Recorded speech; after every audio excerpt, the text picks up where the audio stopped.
Chess friends, I hope you are doing well. Today, I have an incredible and exciting chess game that was played between the Torch chess engine and me. This game is very prophylactic, with profound tactics and an incredible opening. As you know, the Torch chess engine currently holds the second position in the world, and is the strongest chess AI, so let's get started without wasting any time. Torch started the game with e4, I played e6, and we have d4. Rather than playing d5, I chose to consider c5.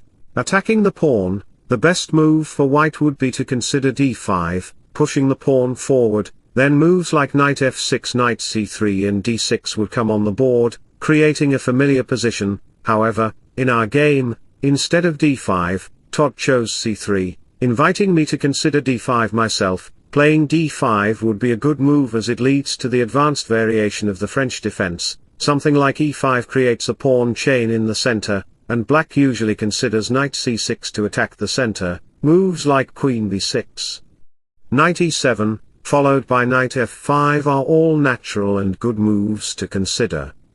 But in our actual game, instead of d5, I considered knight f6, then something like e5, knight d5 followed by knight f3 and knight c6 occurred. At this point, Todd could have played c4 in the opening, which is prophylactic and advantageous for him, as it challenges the knight. The move knight b4 would be a good move to consider. Some players might be tempted to consider knight c7, but they don't realize that I can invade the center by playing d5, after the exchanges in the center. I would get two dominant pawns, threatening d6 or attacking the knight.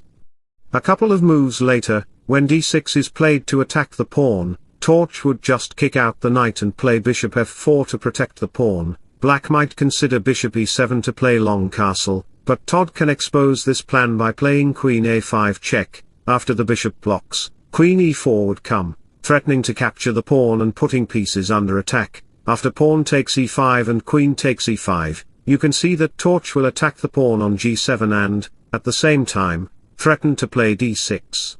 Even if black castles, I will play d6 on the next move. Whether you consider bishop e6 or not, it won't be a good move because I can capture the knight with a queen threat on d8, leaving Todd in a favorable position.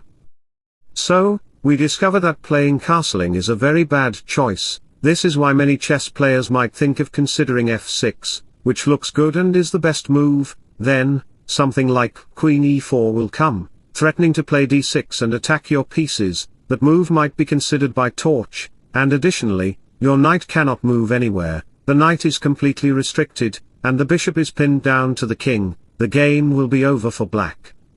Going back to the position, we discover that playing c4 would have been the best choice for Torch. But he is not as intelligent as me. He played bishop c4, like a monkey with a sword trying to rule, but a monkey is always a monkey, he will not become a king. Torch, playing like a monkey, moved his bishop to c4. After the knight moves back, bishop d3 is played, and I put d5 on the board. Black is dominating the center because of my strong play. If you make an impulsive move like e takes d6, it won't matter because black will capture the pawn, and after you capture, your d4 pawn will be backward, not protected by other pawns. Knight b4 will come to attack the bishop, and I can win your pawn on d6, that's the reality of your position, and I will conquer everything. But in our game, Torch is not a fool, he played castle. A couple of moves later, I played knight d7, attacking the pawn on c5 and putting pressure on the pawn on e5. After rook e1, I captured on c5, Torch beautifully protects his e5 pawn because it is more important than the c5 pawn. As the bishop moves back, castle, bishop e3, and after a few moves, we have knight d2 on the board. Torch wants to place his knight on f3 and the other knight on d4, empowering the knights like two brothers fighting together. I maneuver my knight, and the bishop comes to f4. Let's analyze the position now. Black's king is well protected, but the knight on d7 is very restricted. The bishop on the knight's square is also restricted, and my bishops are very passive. Many chess players might consider b5 to improve on the queen side, but Torch can make progress by playing knight d4. A crucial move. Then, queen c7 might come to protect the knight, and white will consider rook to e3. This move has significant advantages for attacking black's kingside. Torch is my subscriber, and most of my subscribers are very intelligent, reflecting what they learn from my channel, noticing that the black kingside is fragile because Torch's pawn on e5 is creating significant pressure, preventing the knight from coming to f6, after a move like bishop e7, which might be considered by many inexperienced chess players. Torch can make a significant attack by sacrificing his bishop on the h7 square, forcing the king out to h7, then leading to queen h5 check and rook h6 to gain control of the h-file. The position will be a burden for you, after a move like f5, which black must consider to allow the king to escape. f5 also creates a weakness on the e6 pawn. Torch will capture it, making my position more vulnerable. As my queen moves back, queen g6 will arrive to attack the pawn on g7, and my knight or bishop cannot protect it, which is why I have to play rook f7 to protect that square. But it will not resolve my problem because queen h7 will lead to an instant checkmate. The game will be over for me as I have the black pieces and I have nonsensical partners like you who choose poor moves, leading to my checkmate. So, let me provide you an amazing quote from philosophy. Soon, when all is well, you're going to look back on this period of your life, and be so glad that you never gave up. However, in our actual game, I didn't make any idiotic chess moves. Instead, I decided to go with f6 to improve my knight's position and the center. As captures occur on the f6 square, you can see that my knight gets activated in the center. At the same time, I get two connected pawns in the center and an open rook file. When h3 comes on the board to prevent any knight entry and hide the bishop, my knight comes to h5 to attack the bishop along with the rook. This happened in the game, knight h5 followed by bishop h2, and then my knight comes to f4. Torch maneuvered his knight and played knight e3, a crucial move because his bishop is very active there. His knights are also active like superheroes. Anytime, Torch can play knight g4, a very crucial move.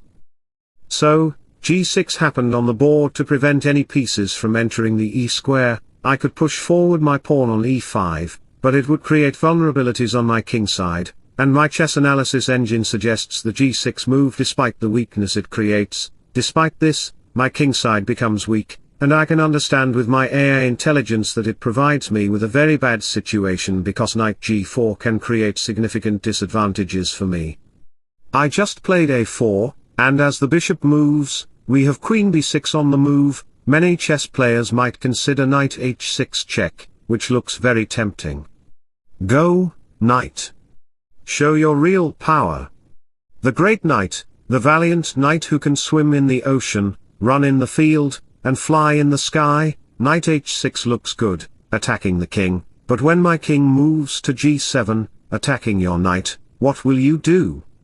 Bishop takes f4 does not bring any advantages for you, although it is the best move to consider. You have to retreat your knight temporarily. Then, I can gain significant advantages by capturing the pawn on h3, checking the king, and as the knight captures, you will notice that the queen's diagonal is wide open, pinning your pawn. I can attack your bishop and capture it with my bishop, leaving your pawn pinned. The rook has an open file, and the white king will face a bad situation around the kingside. That is why a few moves ago, Torch didn't consider h6 because he is a powerful chess AI. Instead, he exchanged his battery with an electromagnetic battery, future technology that will not reduce its charge and will automatically recharge in sunlight, processing very high. Now, the question is, where should the knight move? Knight h5 should be a good move because all other knight moves are very fragile. Although the best move is to consider knight takes h3, many chess players might consider knight h5 because they lack intelligence. I will consider knight g5 on the board, and as the bishop moves, Torch will sacrifice his knight on the h7 square, forcing the king to capture. Torch will consider queen h6 check, supported by the knight. As the king moves, queen takes g7 followed by queen h7 check will lead to a checkmate. The game will be over for black. Going back to the position, we discovered that playing knight h5 is a vulnerable choice. That's why Torch captured the pawn on h3 square, which looks like a better choice, but your knight is no longer on f4 to protect the pawn on g6. that's why Torch played a cunning move, bishop f6, getting access to this diagonal. Many chess players again might make a blunder and play bishop e7, then Torch will have the chance to consider knight h6 check, checking the king, and the game will be over for black. Going back to the position, noticing that knight h6 might come on the board, many chess players might consider h5 to attack the knight, and provide some escape for the king, then Torch will consider knight h6 check anyway, forcing the king to move, and knight g5 check will follow, a very dangerous check. It thus sacrifices the knight on the h6 square because the king has literally no square to run, and after that, knight h7 followed by queen h6 check will arrive, and consequently, it will be a checkmate. The game will be over for me, and Torch will win again. However, I would not let that checkmate happen. So, in this position, instead of playing h5, I just captured his bishop on the f6 square, sacrificing the rook right away. Not only can Torch play the best moves, but I can also sacrifice my rook. After the check, the king goes here, the knight moves back to g4, and you can see that he is threatening to consider queen h6, where it will attack the knight and the pawn simultaneously. My knight is trapped in the black coffin and cannot escape, which is why we have e5. The knight moves back to protect the other knight, and consequently, it blocks the bishop's diagonal from being protected. So, playing h5 might be a desirable choice for many chess players to kick out the knight, but Torch can just capture the pawn on g6, sacrificing the bishop right away to play a queen check, forcing the king to move, and after the check, he will pick up the knight on the next move and win the game easily. That's his tactic. So, let me provide you an inspirational quote.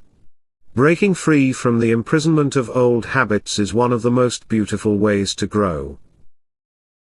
So, going back to the position, we discovered that playing h5 is a very bad choice. That's why we have bishop f8, and with king g2, attacking the knight because the knight is trapped and cannot escape, we have a bishop move there, and when the king goes to the h3 square to capture the knight, you can see that Torch's knight gets pinned by my bishop, which is why I played h5, attacking the knight. As the king moves, I pick up the knight, and we have queen g5 attacking the pawn.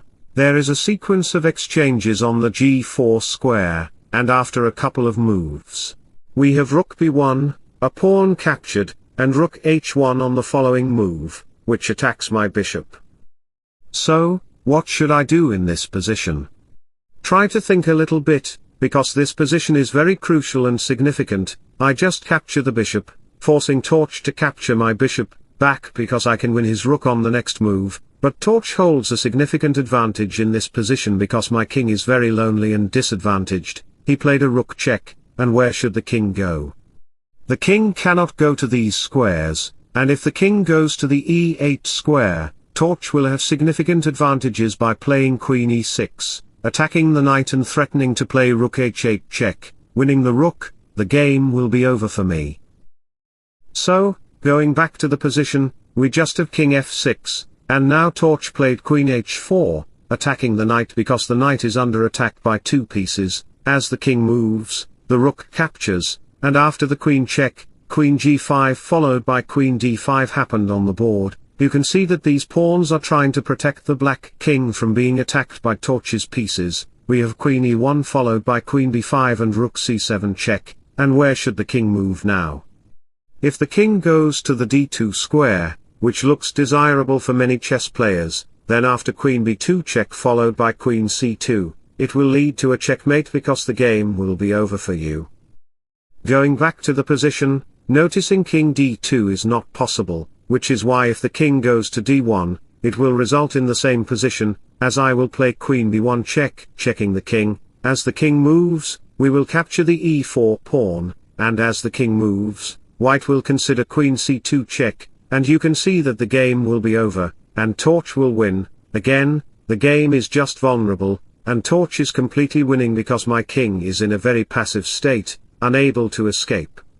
So I played queen c3, we have queen takes b7, and a couple of moves later, he just captured the queen, and in the endgame, he is up a queen. I am losing the game because, with the black pieces, it is very difficult to defend against white. He has the white pieces, and it's very difficult for me to defend the position now. He just captured the rook and consequently checkmated me in the following moves. I will take revenge on Torch in the near future, but until then, I hope you enjoyed this and learned something new from my chess video. If so, don't forget to like and subscribe to my channel. Wishing you all the best. Bye bye, take care, see you soon.